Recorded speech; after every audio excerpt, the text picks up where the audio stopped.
Hey, Seattle hockey fans, happy Monday and happy Halloween. We're going to talk about Seattle Kraken's win over the Penguins, who are having quite a scary road trip, or did have a scary road trip. We're going to take them on in just a week's time, so we're going to get ready for that opponent. Shane Wright. What's happening with Shane Wright? Let's head to NHL, Locked on NHL prospects making their debut today to find out.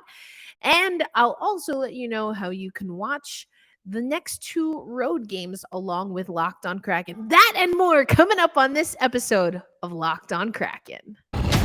You are Locked on Kraken, your daily podcast on the Seattle Kraken, part of the Locked On Podcast Network, your team every day. We are the Seattle Kraken.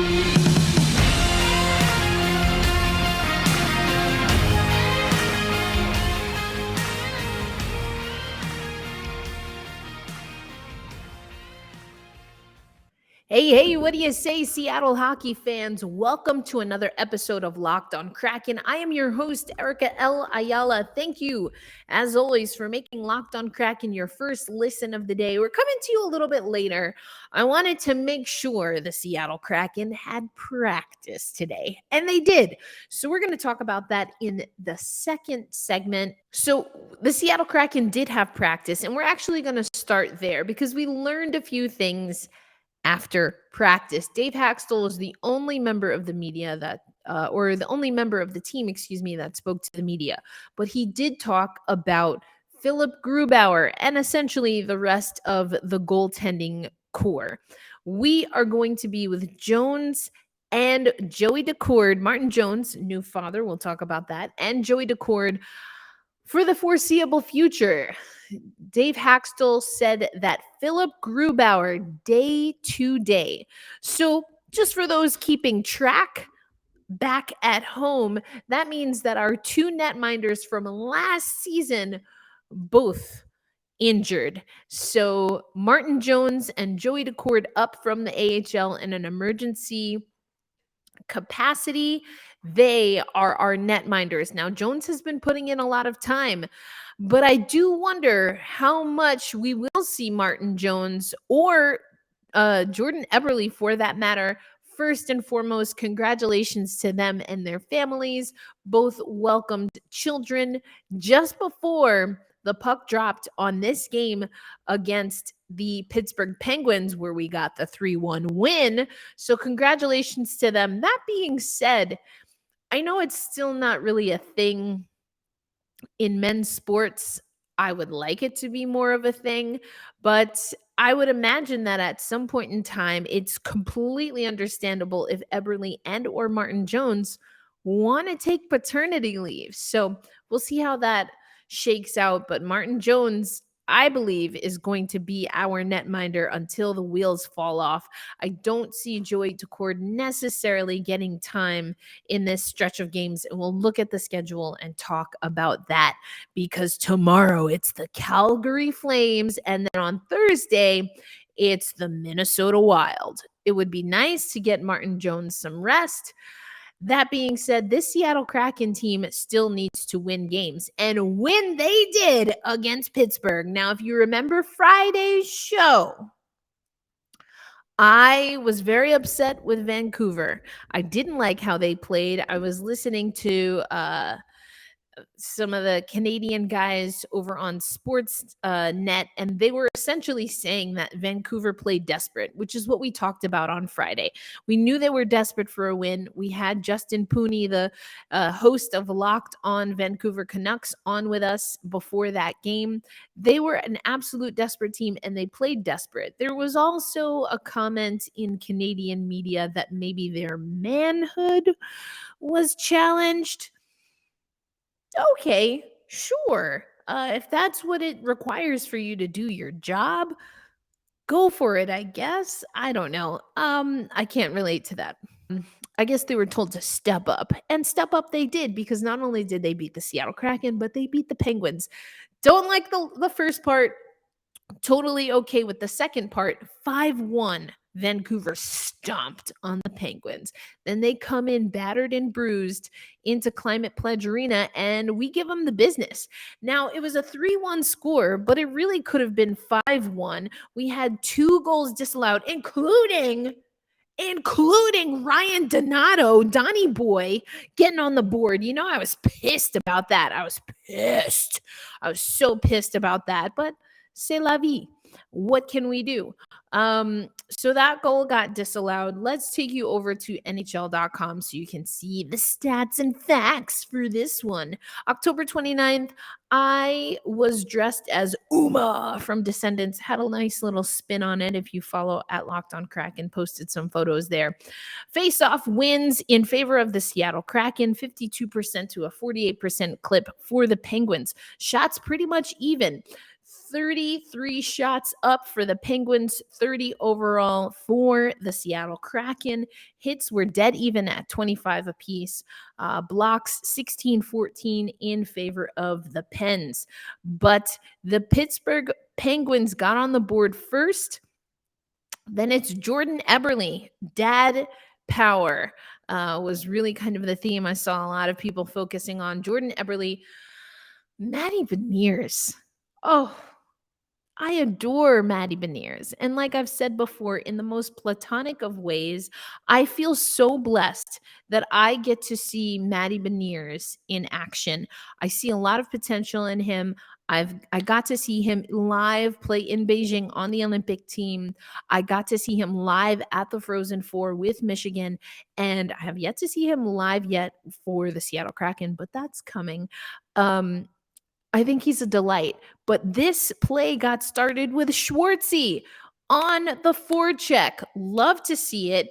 And then bang, bang, Matty Beniers. Now, here's a fun little tip. I'm going to take you to Jordan Eberle talking post-game, not only about this goal, but also perhaps Beniers and Schwartzy are not only in the race to keep the points up on the board and get the Seattle Kraken a win, but also might be fighting to be Godfather.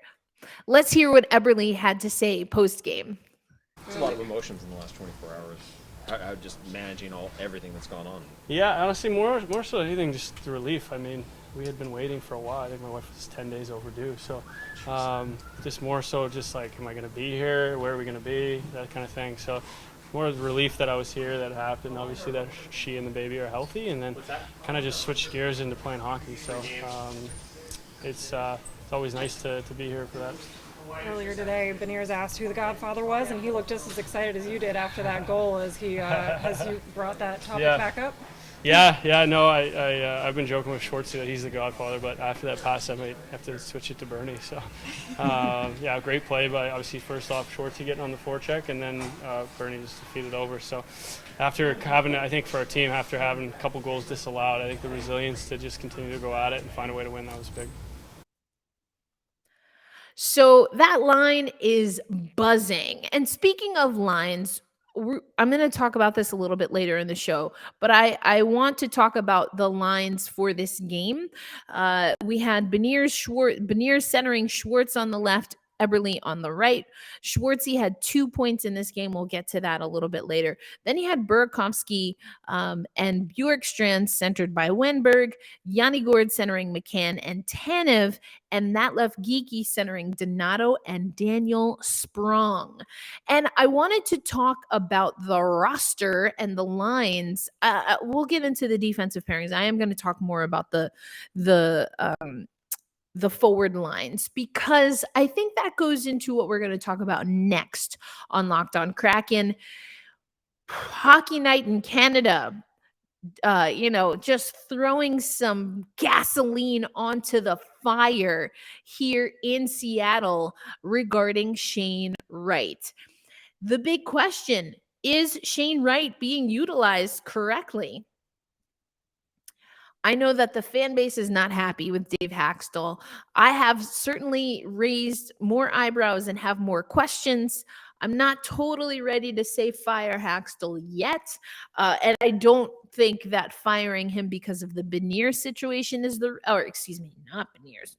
No. Because of the Shane Wright situation, I'm not in that camp. I get it. I understand it. We're going to talk about it coming up on Locked on Kraken. But right now, let me tell you about Bet Online. Bet Online is your number one source for betting, and football and basketball is underway along with the National Hockey League. You can find all of the latest player developments, team matchups, news, podcasts, and in-depth analysis for every game. And as always, Bet Online remains your continued source for all your sports wagering information with live betting and up-to-the-minute scores in every sport. Anything that you need, at least on the men's side. Fastest and easiest way to check in on all your favorite games and events is with Bet Online. So head to the website today. That's betonline.net. You can use your mobile device, your laptop, your tablet, whatever you got. Bet Online is where the game starts. Thanks as always, Seattle hockey fans, for making Locked on Kraken, if not your first listen of the day, certainly a listen of the day. And I want to make sure you also know about Game to Game. That should be your second listen of the day. The Locked on NHL channel and all of our channels are having what we're calling Game to Game, which is every moment, every top performance, every result. Locked on Game to Game covers every game from across the National Hockey League with local analysis that only Locked On can deliver. Follow Game to Game on Locked On NHL, available on the Odyssey app, on YouTube, of course, and wherever else you get your podcasts. All right, folks, Game to Game is a great listen, but also Locked on NHL Prospects. Hadi officially debuted today. Congratulate him, celebrate him, stick taps. Make sure you're subscribing and following. We had Hadi on the show, of course, to talk about Shane Wright, to talk about Juraj Slavkovsky a little bit, and of course, to talk about Matty Beniers. But in his first ever episode, he is, of course, talking about the big topic regarding prospects, and that is, for a lot of people, Juraj Slavkovsky versus Shane Wright. Now, Juraj was out of the lineup for a little bit. He had an injury just around the time that Hadi and I recorded our Squadcast, and check the show notes if you haven't listened to that. That's divided into two parts. The first part, we really talk about Shane Wright a lot. The second part is a little bit more focused on Matty Beniers and the individualized development plan. Hadi is very into that, and he talks about that on today's show, on Monday's show, his first ever show of Locked on NHL Prospects. But let me take you over to Hadi, because there's a piece here, there's a slither of information that I would like to add as we take some of these comments from Hockey Night in Canada, and we then look at Alison Lucan's article from which Ron Francis was quoted on Hockey Night in Canada. I think there is something that Hadi said on his show, Monday's episode of Locked on NHL Prospects, that is worth noting.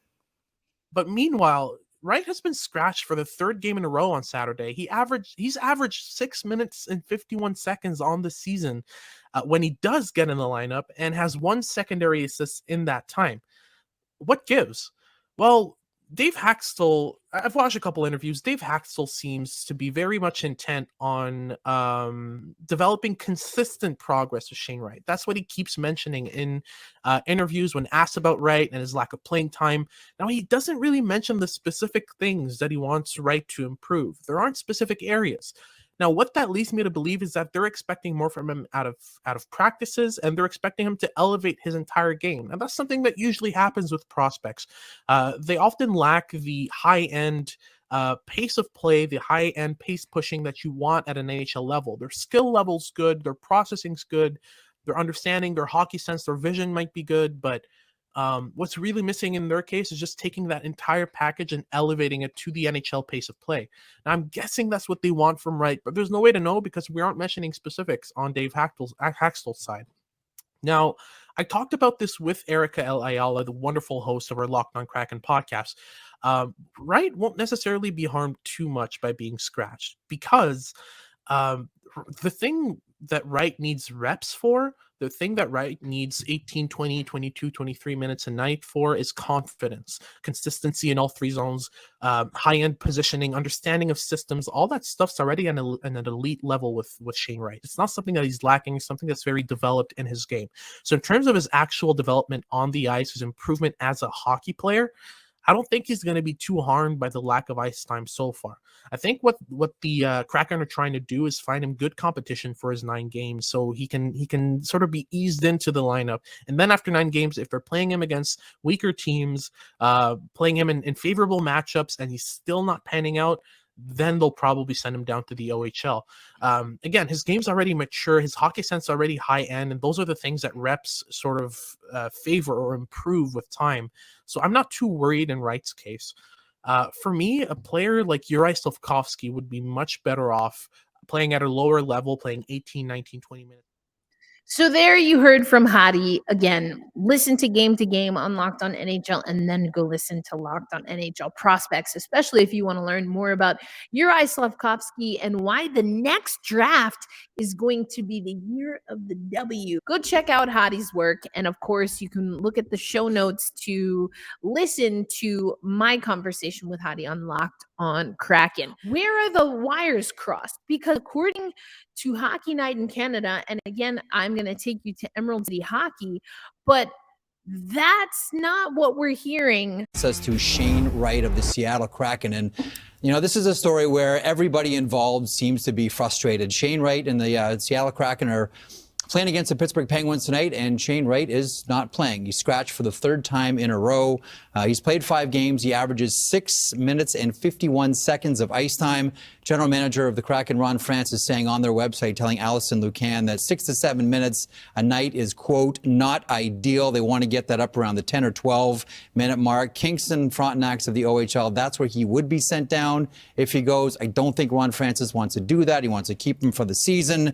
As I mentioned, everybody is frustrated. So you hear that Hockey Night in Canada quotes Allison Lucan, and I don't see from that article where the frustration is coming from. I see it on, the greater Kraken nation. I see the frustration there. But fam, let's keep it a buck. Let's keep it 100, right? Shane Wright is a centerman. I showed you the roster. That's why I wanted to show you the roster. The centermen that we have in the lineup, Wenberg at the top line, Beniers, Gord, and Geeky.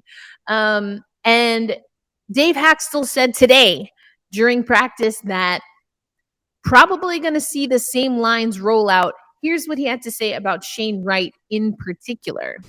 Well, there's a plan in place. Certainly it's something that we discuss each day. And something that we execute each day. He's making progress. So he's been out of the lineup now for the last 8 or 9 days. But he's working at things, and he's doing things that we need him and want him to do outside of game action. So he's going to get back in a game sooner than later. Whether that's tomorrow. We're coming off a good win, so. Typically, there's a good chance we'll stay with a similar lineup to what we had in the Pittsburgh game. But Shane's going to come back in the lineup and have an opportunity to get back into game action. So he's sticking with it. He knows that Shane Wright needs to get in the lineup. He says he'll get in there sooner than later. He kind of alluded to not directly what Hadi was saying about competition, but again, we play Calgary tomorrow. Don't think he's getting in that game. Play the Minnesota Wild. Then we have the Penguins all over again. But I want to just go through the standings here. If we look, Calgary is 11th overall. And in our Pacific Division, the Calgary Flames are the 3rd team overall, just ahead of us. Then you have the Minnesota Wild. They are 5th overall in the Central Division, and are behind us in the standings. We currently sit at 19, so they sit at 24. So maybe he gets in on Thursday. If he says sooner rather than later, maybe they give him a chance on Thursday against the Minnesota Wild. They're a team at 500. We just made it back to 500. We've got pockets of teams here sitting at 500. So a teeter here and there, a loss here, overtime loss there, that can impact the standings. I think it's gonna be against Minnesota. I don't think we'll see Shane Wright for tomorrow. Essentially, that's what Dave Haxtell said. But again, Shane Wright plays center, fam. He plays center. Here's the lineups again. For those watching on YouTube, you can see it on the screen. For those listening, Alex Wenberg centering the first line, Matty Beniers centering the second line, Yanni Gourde centering the third line, and Morgan Geekie, who I have to put more respect on his name. Morgan Geekie got another goal against the Penguins. Who are you taking out to give Shane Wright minutes? Who are you taking out of the Seattle Kraken lineup to give Shane Wright minutes? We're going to talk about that coming up next on Locked on Kraken.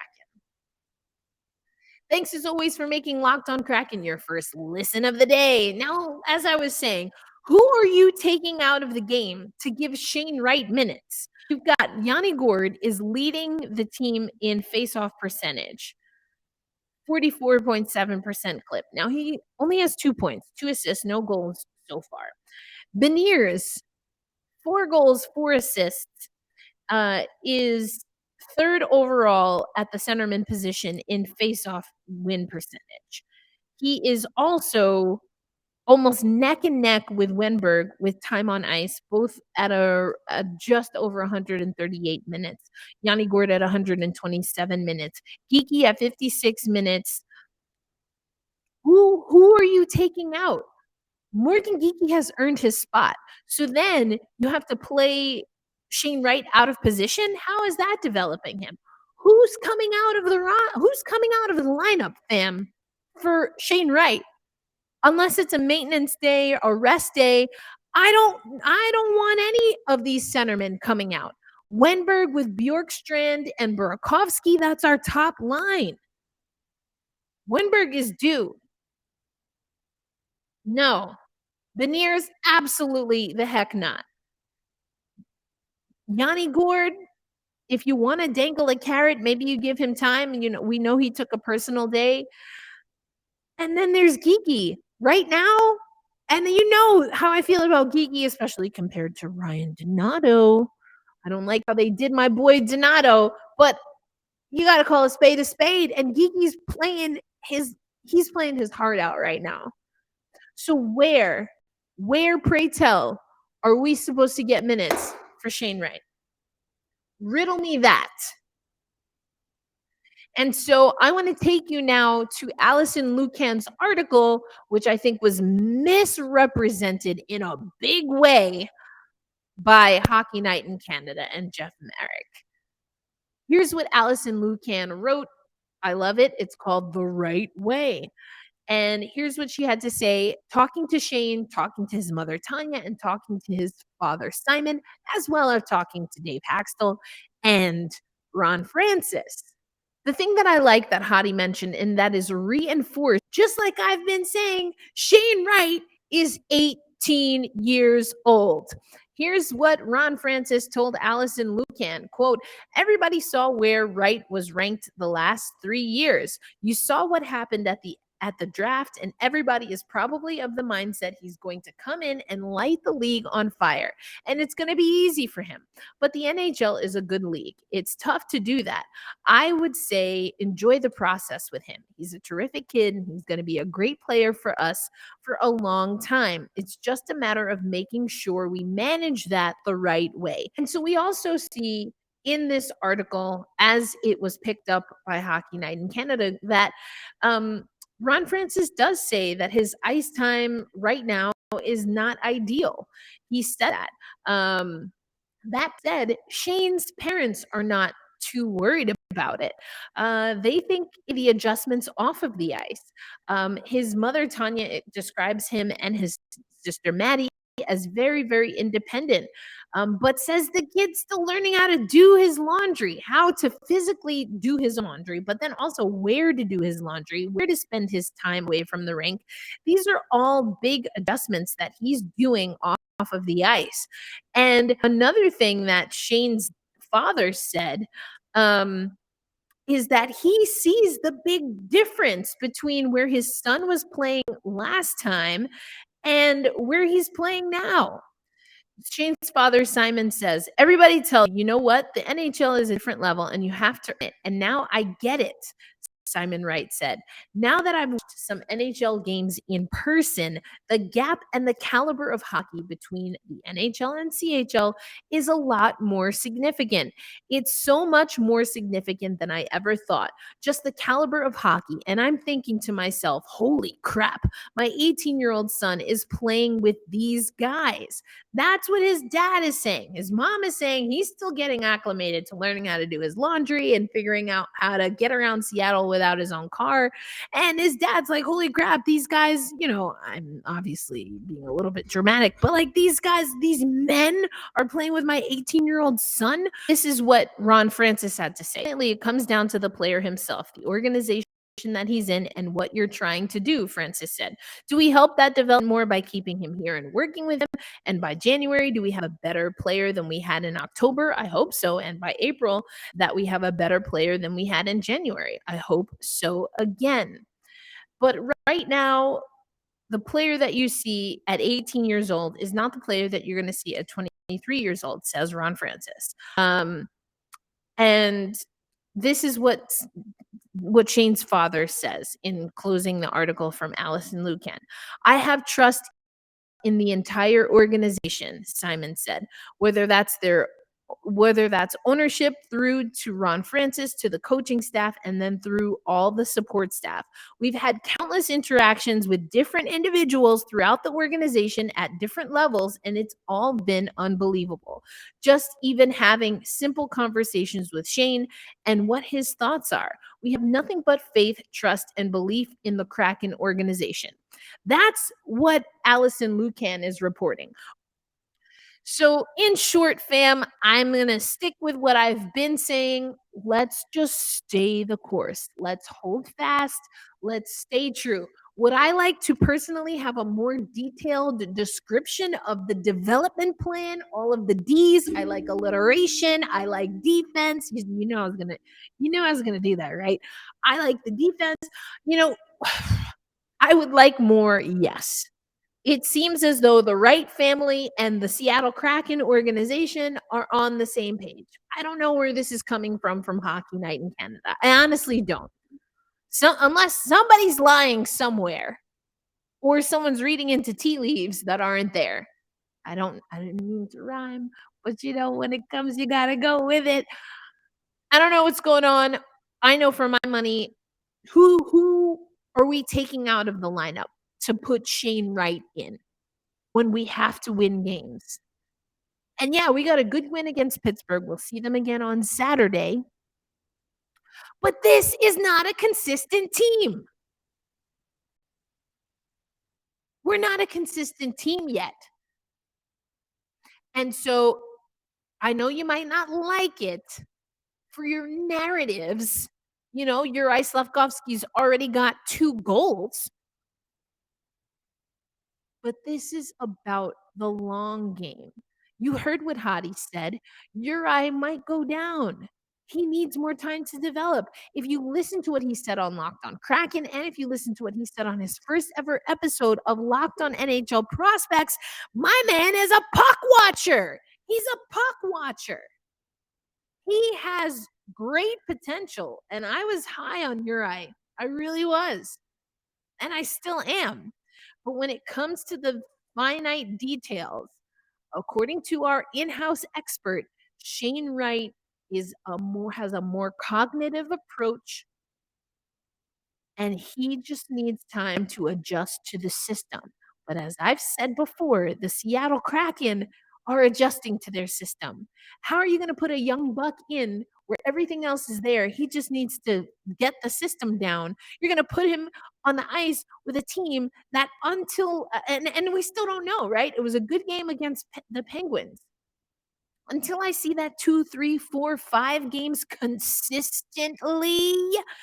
Another thing that Dave Haxtell said is that they think in 5-game spurts.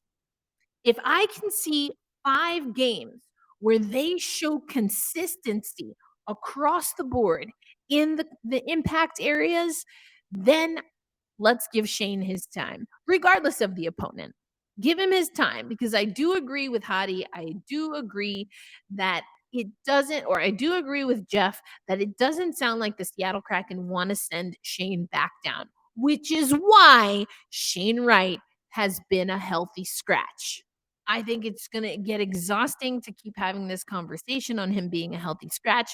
But again, who is he replacing? Unless the plan is to start having him play wing, I don't see Shane Wright getting too much time at the center position for this team in the National Hockey League. And for my money, I say send him down. Let him play. Let him tap out at the 9 and then send him down. Fresh start. See what he's learned. Come back next year. That's our show, folks. We're going to do a squad cast tomorrow with Locked On Flames, and we also are going to have a watch party on Playback. And we should have Jess Belmosto. She's a host of Locked On Calgary Flames and one of your hosts of Locked On NHL, going to be joining us on Playback. This is a platform where we can watch the game live. It's a road game. We're going to watch the game live. If you're, not on Pacific time like me, it'll be a great way for us to help each other stay awake. I can't say it's always successful. I usually take a second period nap. But it's going to be fun. Jess Belmosto should be joining us, but also she will definitely join us for tomorrow's episode of Locked On Kraken. You know how we do. Hold fast, stay true, including to Shane Wright's development plan. I'll catch you tomorrow. Be kind to yourself and to each other. I'll catch you tomorrow on Locked On Kraken.